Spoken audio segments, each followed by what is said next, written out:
நான் சொல்லணும், ஐயா சொன்னாங்கல்ல, தங்கரேக்கா சொன்னாங்க, வடிவேலு சார் எனக்கு இப்போ இருக்கக்கூடிய நகைச்சுவை நடிகர்களில் ரொம்ப ஒரு பெஞ்ச் மார்க் அப்படின்னு சொன்னால் வடிவேலு சாரை சொல்லலாம். இந்த கோவிட் காலத்தில் நம்முடைய வாழ்க்கையை ரொம்ப இலகுவாக கூட்டிகிட்டு போன நகைச்சுவையாளர்களில் மோகனசுந்தரம் எப்படி இலக்கிய துறையில் இருக்கிறாங்களோ, சினிமா துறையில் அவருடைய சவுண்ட் இருக்குல்ல, சும்மா சவுண்டு மட்டும் தான் சொல்வார், இது பேச்சே கிடையாது.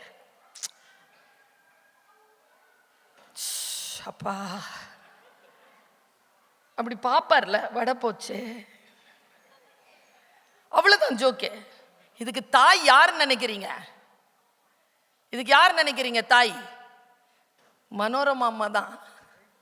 அவர்களிடம் இருந்துதான் வந்தது. அவர் ஏதோ காட்டின உடனே எல்லாரும் அங்க பார்த்துட்டு இருக்கிறீங்க, நான் சொன்னது போயிடுச்சா?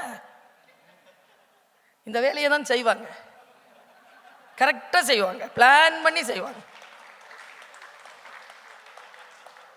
தில்லானா மோகனம்மாள்ங்கிற படங்க, அதுல சிவாஜி கணேசன் ஐயா செவாலியர் என்ன மாதிரியான நடிப்பு, உலகத்தில் அவரை விஞ்சிறதுக்கு ஆளே இல்லைன்ற அளவுக்கு பெர்ஃபார்ம் பண்ணிட்டு இருக்கும்போது அப்படியே வெத்தலை பாக்கல மடிச்சு அப்படி சாப்பிட்டு முழுங்கி இருக்கும் மனோரமா.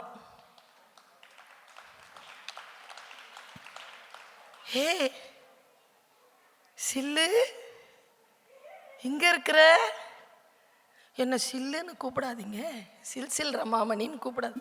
உன் பேர் என்ன? ஒத்த ரோசா. இப்ப எங்க இருக்கிற? அதை ஏன் கேக்குறீங்க?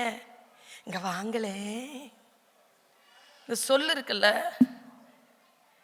ஏன் முடிஞ்சதுங்க.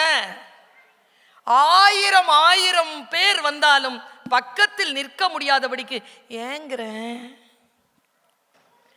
இந்த நாயனத்துலதான் உங்க சத்தம் வருமா, இல்ல எந்த நாயனத்திலையும் இதே சத்தம் தான் வருமா? அந்த அம்மாவனுடைய நடிப்பு இருக்குல்ல, 1000 நகைச்சுவை நடிகர்கள், ஆண் நடிகர்கள் வந்தாலும் அந்த ஒரு பெண்ணை விஞ்சுவதற்கு இன்றைக்கும் நம்முடைய தமிழ் திரை உலகில் ஆளே கிடையாதுங்க. பெரிய மை, அதுல ஒரு குய்,